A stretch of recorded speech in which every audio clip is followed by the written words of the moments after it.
அல்லேலூயா. Good morning. உயிர்த்தெழுதலின் தினம், ஆண்டவருடைய தினம், ஞாயிற்றுக்கிழமை என்ற உடனே ஆனந்தத்தோடு நாம் தேவனை துதிக்க வேண்டும்.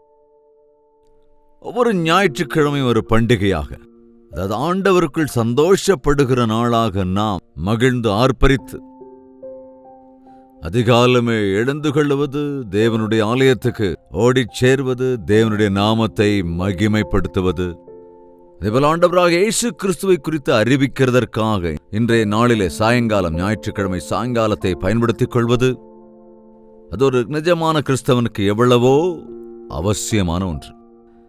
அதை விட்டுட்டு சண்டே ஹாலிடே அப்படிங்கிறது மாதிரி ஏதோ சர்ச்சுக்கு போயிட்டு வந்தோம் நல்லா ஹாயா படுத்து தூங்குறது, அல்லது ஏதோ மூவியை டிவியில் பார்க்கலாம், அல்லது ஏதாவது வீடியோ கேம்ஸ் ஆடலாம் அப்படின்னு எல்லாம் பண்ணிக்கிட்டு, அல்லது வெளியே போகலாம், சினிமா ஷாப்பிங்னு போகலாம் அப்படின்னு நினைக்கிறதெல்லாம் நல்லது இல்லைங்க. ஆண்டவருடைய நாள் என்று, அது மனமகிழ்ச்சியின் நாள் என்று வியாபாரத்துக்கு போகாம வேற எந்த பணிகளிலும் ஈடுபடாம தேவசந்நிதியில் இருப்போம் என்றால், ஜெபிப்போம் என்றால், தேவனை ஆராதிப்போம் என்றால், நிச்சயமாகவே தேசத்தின் உன்னதமான நிலைமை நம்மை அவர் அமர பண்ணுவார்.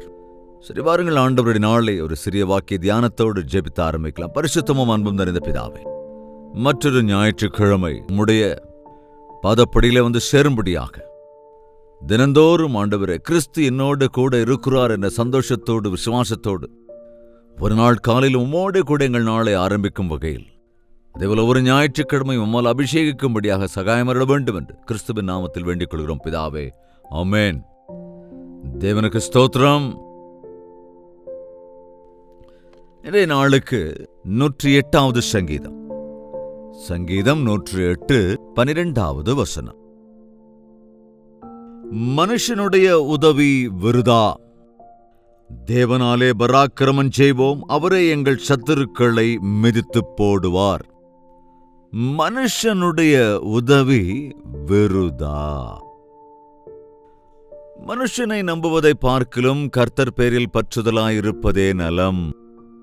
ராஜாக்களை நம்புவதை பார்க்கிலும் கர்த்தர் பேரில் பற்றுதலாயிருப்பதே நலம். தன்னைத்தானே நம்பிக்கொண்டிருக்கிறவன் காய்ந்து போன மரத்தைப் போலாகி விடுவான். ஆனால் ஆண்டவர் மேல் விசுவாசத்தோடு இருக்கிறவனோ நிலைத்திருப்பான் என்று அநேக வசனங்களை நாம் வேதத்திலே பார்க்கிறோம். சாதாரணமாக இந்த உலகத்திலே மனிதர்கள் மனிதர்களைத்தான் நம்புகிறார்கள், அதிகாரிகளை நம்புகிறார்கள். யாருக்கு நல்ல அறிவு பலம் இருக்கிறதோ, ஆள் பலம் இருக்கிறதோ, பணபலம் இருக்கிறதோ, அல்லது இந்த உலக பிரகாரமாக சாமர்த்தியம் இருக்கிறவர்களை தேடி அவர்களிடம் உதவி கேட்பதுதான் மனிதனுடைய சாதாரண பழக்கம். ஆனால் ஒரு மனிதனாலும் ஒருவருக்கும் உதவி செய்ய முடியாத ஒரு சூழ்நிலை வரப்போகிறது. பணம் இருந்தா போதும் என்று சில பேர் பணத்தையே நம்பிக்கொண்டிருக்கிறார்கள். நம்முடைய பணமும் எதற்கும் உதவாத ஒரு நேரமும் கூட வரப்போகிறது. ஆல்ரெடி டிமானிசைசேஷன் நடந்த போது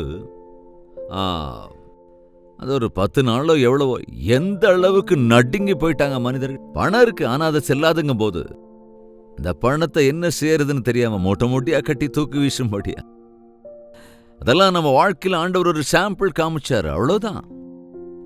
அவருடைய உக்கிரத்தின் நாளிலே நம்முடைய ஆஸ்தி எதுவும் பிரயோஜனம் இருக்கா. இந்த உலகத்தை நாம் விட்டு போகிற சமயத்திலே நாம் சம்பாதித்த எதுவா இருந்தாலும் நம்ம கூட வராதே. மனிதர்களையே நம்பிக்கொண்டு, இந்த உலகத்தையே நம்பிக்கொண்டு, அதே போல பணத்தையே நம்பிக்கொண்டு, அதுக்காகவே பகலா பிரயாசப்படுறவங்களா இருந்தா நம்ம விட அறியாமையில இருக்கவங்க வேற யாரும் இல்லைங்க. எதற்காக மனிதர்கள் தேவனை அலட்சியப்படுத்துகிறார்கள்? ஏன் ஆண்டவருடைய நாளாக இருந்தாலும் கூட ஏதோ கொஞ்சம் பணம் வருதுன்னு, ஏதோ கொஞ்சம் ஓட்டி கிடைக்குதுன்னு, கொஞ்சம் லாபம் வருதுன்னு தேவனுடைய சந்நிதியை கூட புறக்கணித்து அதன் பின்னால் ஓடுகிறார்களே. ஆண்டவர் சந்நிதியில் இருக்கும்போது நமக்கு வரும் ஆசீர்வாதங்களை அறியாததனால் தானே. ஆண்டவர் நமக்கு துணையாக இருந்தால் நாம் எவ்வளவு பெரிய வெற்றிகளை சாதிப்போம் என்பதை அனுபவிக்காததால் தானே. மனுஷனுடைய உதவி விருதா, தேவனாலே பராக்கிரமம் செய்வோம், அவரே எங்கள் சத்துருக்களை மிதித்து போடுவார். தேவன்தான் நமக்கு உதவி செய்வார். நம்முடைய சத்துருக்கள் அப்படின்னு உங்களுக்கு பிடிக்காதவங்க எல்லாரையும் அப்படியே கண்ணு முன்னால கொண்டு நிறுத்தாதீங்க.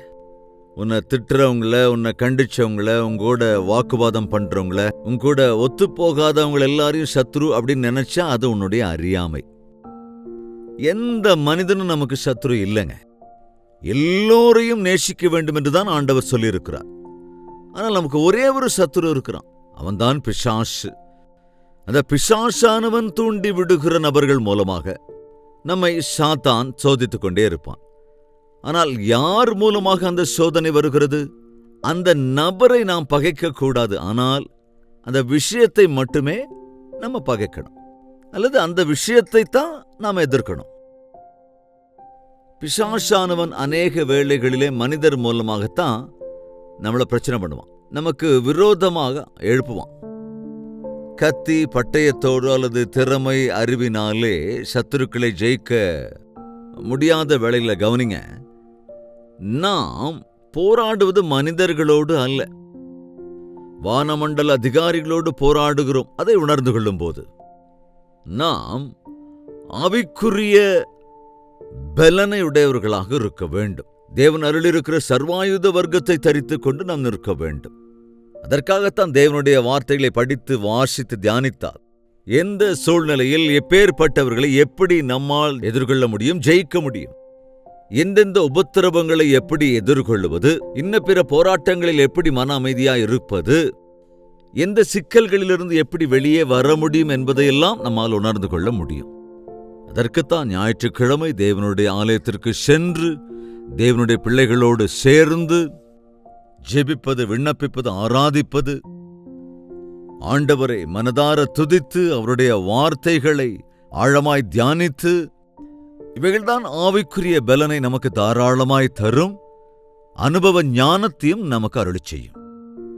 நீங்க வீட்டிலே உட்கார்ந்துகிட்டு நாங்களே பைபிள் வாசிக்கிறோம்னு சொன்னா அது ஒருவேளை ஞானத்தில் அநேக விஷயங்களை உங்களால் கற்றுக்கொள்ள முடியும், ஆனால் அனுபவபூர்வமாக முடியாது. நாம் அவைகளை ஒர்க் அவுட் பண்ணணுமா இல்லையா? நம்முடைய கிரியைகளில காண்பிக்கணும்ல, நம்முடைய செயலிலே சாட்சியாய் நிற்கணும் இல்லையா? எனவே மனுஷனுடைய உதவி விருதா. மனிதர்கள் உதவி செய்யறாங்களா செய்யலையா அதை குறித்து நாம கண்டுக்க தேவையில்லை. எனக்கு ஆட்கள் இருக்கிறாங்க, எனக்கு அதிக பணம் இருக்கு, அநேகர் என் பக்கமா நிக்கிறாங்க அப்படின்னு நினைச்சுக்கிட்டு நஷ்டத்துக்கு ஆளாயிடாதீங்க. தேவனாலே நாம் பராக்கிரமான காரியங்களை செய்ய முடியும். பாருங்க, தேவனாலே நாம் பராக்கிரமம் செய்வோம். தேவனை கொண்டிருக்கிறவர்கள் பராக்கிரமம் செய்ய முடியும். அருவருப்பான காரியங்கள் இல்ல, கேவலமான காரியங்கள் இல்ல. அநேகர் இந்நாட்கள் அநேக விஷயங்களை ஜெயிக்கிறாங்க அப்படின்னா அவர்களுடைய ஜெயம் என்பது நியாயமாய் பெற்றுக்கொண்ட ஜெயம் அல்ல, சட்டப்பூர்வமாக பெற்றுக்கொண்ட வெற்றிகளும் அல்ல.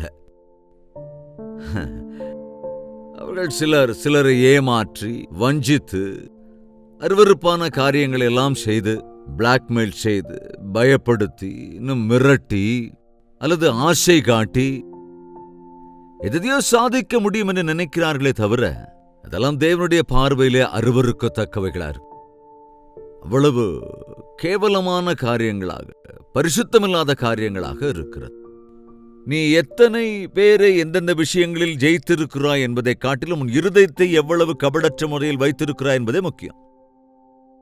நீ எவைகளையோ சாதித்தாய் என்று சொல்லுகிறதை விட சாதித்தவைகள் நியாயமான சாதனைகள் தானா, தேவனுக்கு ஏற்ற வகையில் இருக்கிற சாத்தியமா என்பதை பரிசோதித்துக் கொள்ள வேண்டியது ரொம்ப அவசியம். ஏதோ அப்படி இப்படி ஏமாத்தி இந்த உலகத்துல வாழ்ந்துட்டு போயிடலான்னு சில நினைக்கிறாங்க. ஆனா அது கொஞ்ச காலத்துக்கு தாங்க செல்லுபடி. ஒரு சமயத்துல யாராவது ஒருத்தரை நம்மளால ஏமாற்றிட முடியும், ஆனா எல்லா சமயத்திலையும் எல்லாரையும் ஏமாற்ற முடியாதுல்ல. அதனாலதான் ஏமாற்றி அநியாயமாக பெற்றுக்கொள்கிற வெற்றிகள் எல்லாம் அது தோல்வி என்றுதான் நிரூபிக்கப்படுகிறது. தேவனிடத்திலே விசுவாசம் வைத்தால் தேவனாலே நாம் பராக்கிரமம் காரியங்களை, பராக்கிரமங்கள் என்றால் அது இன்னொரு விதத்தில் சொன்னா ஒரு யூனிக்கான, யாராலும் செய்யவே முடியாத காரியங்களை தேவன் நம்மை கொண்டு செய்ய வைப்பார். கோலியாத்தை கொல்லுவதற்கு அந்த படை வீரர்களெல்லாம் என்னென்னவோ ட்ரை பண்ணி பார்த்துட்டாங்க. அதனாலதான் அவன் வெளியே நின்று கத்திக்கிட்டு இருக்கிறான். இவங்க வெளியே வர முடியாம பயந்து ஒன்னும் புரியாம போய் ஒளிஞ்சுக்கிட்டு இருந்த சமயத்துல, அதாவது ஒரு தந்திரமான ஏதோ வலைகளை வீழ்த்தணும், வலைகளை செய்யணும்னு நினைக்கவே இல்லைங்க தாவீது. நேருக்கு நேராக எதிர்கொண்டு நின்று, நீயோ பட்டயத்தோடும் ஈட்டியோடும் உன் சரீர பலத்தையும் உயரத்தையும் உன் பருமனையும் ஆயுதங்களையும் நம்பி வருகிறாயே தவிர, அல்லது அவற்றை நம்புகிறாயே தவிர, நானோ என் தேவனோடு கூட வருகிறேன். நீ ஈட்டி பட்டயத்தோட என்னை எதிர்த்து வந்துகிட்டு இருக்க, ஆனா நீ தூஷித்த என் தேவனுடைய நாமத்தில் நான் உன்னை எதிர்த்து வருகிறேன் என்று போது எவ்வளவு ஈஸியா அசாதாரணமான உயரத்தில் இருந்த அந்த கோலியாத்த ஒத்த கல்லை வச்சு முறியடிச்சு போட்டுட்டான் இல்லையா? கவனிங்க, வேதாகமத்திலே நாம் பார்க்கிற போது நாட்களில் கோலியாத்தை போன்ற பிரச்சனைகளை எதிர்கொள்ளும் போது, அல்லது பயங்கரமான மிரட்டல்கள், கூக்குரல் சத்தங்கள் இவைகளை கேட்கிற போது, ஒரு பயங்கரமான சூழ்நிலைக்குள்ளாகிற போது, அன்னைக்கு எந்த மனுஷனும் உதவி செய்ய முன்னவரில் அவன் கூடாரத்துக்குள்ள போய் ஒளிஞ்சுக்கிட்டான். தாவீது மாத்திரம் தனியாள்.